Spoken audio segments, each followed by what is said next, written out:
All right, welcome back to the ZOTAC Cup, guys. Again, it feels really weird just being able to say ZOTAC and not like ZOTAC EU to differentiate, but there's only one weekly cup and a monthly final still running for ZOTAC.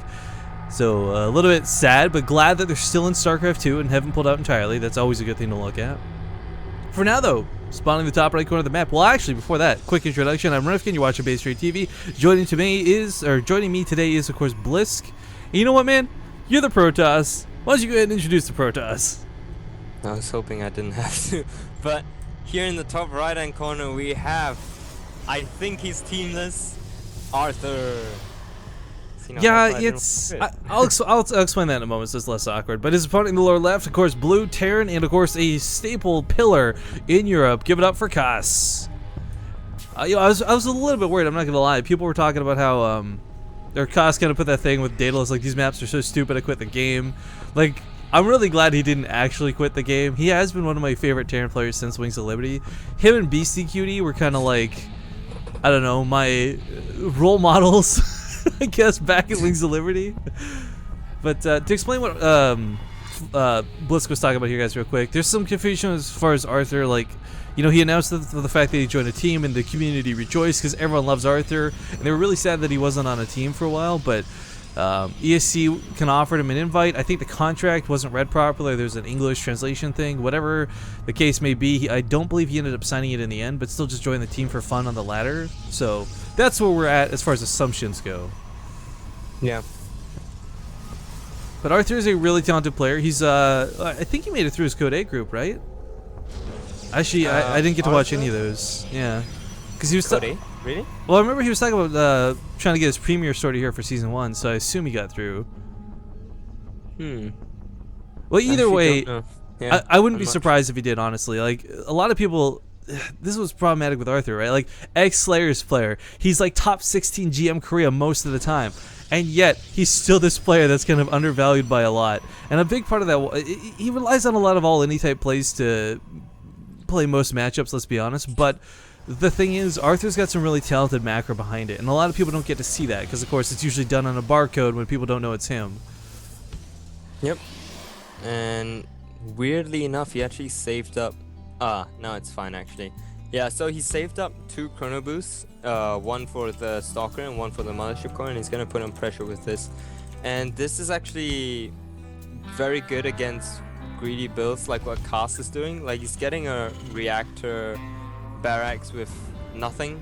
He only has 1 marine, so if he gets that SCV build in the bunker, which I don't think he's gonna get it since he didn't make a zealot before this.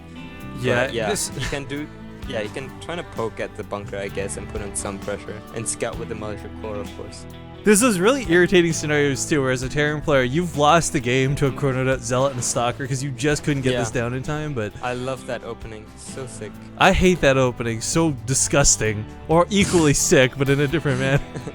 But of course, you know, there's always the risk of that. It's the same way where, like, you know, a Reaper could end your life, or a Widowmine could end the game. Like, there's always the possibility of both players ending the game with something really stupid if the other one plays careless. Frustrating here for Kas is you do need 3 Marines to deal with this Mothership Core. It's going to kill probably 2 or 3 SCVs. Being supply blocked for a moment there is not going to help too much either, because he can't pull the Marines out of the bunker. If he does, the Stalker walks up the ramp and he's got 2 problems to deal with.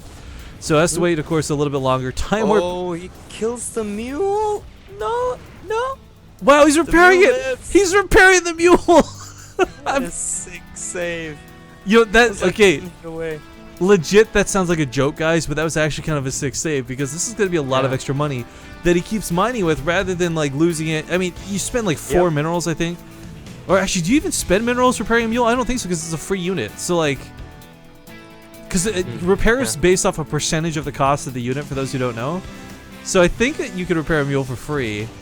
I'm not sure. And Kas still has his SV in the main of Arthur here, and he finally goes to scout. Scouts 4 gateways, and if it keeps on moving, he'll see this Twilight Council. And you were saying he doesn't cheese in PvT, but this isn't your 1 base Blink, right? Like, this is off of a Nexus. He's expanded. This isn't the type of Blink that's meant to end the game in 1 swift move. Phil, there's gonna be Stim Pack available to deal with this too. Still can though. It still can. And knowing this, Kas puts a bunker or 2 down. Safe than sorry. Of course, one of the most annoying little ledges is this one over here. Yeah. Mothership Core pack goes back won't in. be completed when Blink completes, of course, since... Oh no, the Burst has SCV! the chrono- Okay, Oh, almost gets it. The SCV, like, it ran saves it away. again. Oh, I missed first blood. I'm sorry, guys.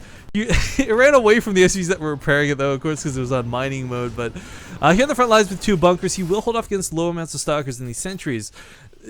Typically, when you go for this sort of maneuver, this is what I don't like out of Arthur. So when you do this, normally the strength lies in the Mothership Core providing vision, right? Well, it's not going to be able to do that for Blink Stalkers anytime soon. It's stuck down here. So I think he may have to rely on hallucinations, which is why he's invested in sentries really like this, combined with the fact that they can break bunkers. More importantly, there's not going to be a time warp on the ramp. You usually draw the entire Terran army to the ground, but again, that's the sentries that'll be able to force field it off. So I'm kind of... I really like that Arthur invested in these sentries, because right now, this Mothership Core is not going to be doing anything anytime soon. Yep, and he's temporary supply block, but once the warp gate cooldowns, he'll be fine. Yeah. He can warp them in right away. And I think he'll do... But what Kast's doing here, he has like so many units. He's delayed his factory by a little bit, I believe. So he can get even more units out, have that constant production. But Stim's done now. Stim's done is huge. Force field the ramp. He could force field the ramp, and he He does. does. So No SCVs pre-pulled. He's going to get one of the bunkers here. Second bunker may go down as well, trying to get those SCVs there, but of course the force fields are making this an impossibility. Marines simming around to the side, will pick off a sentry or two, but there's still one standing with a lot of energy, so he's going to have to give up the space, which really sucks. There's a lot of SCVs down here. Oh, wow.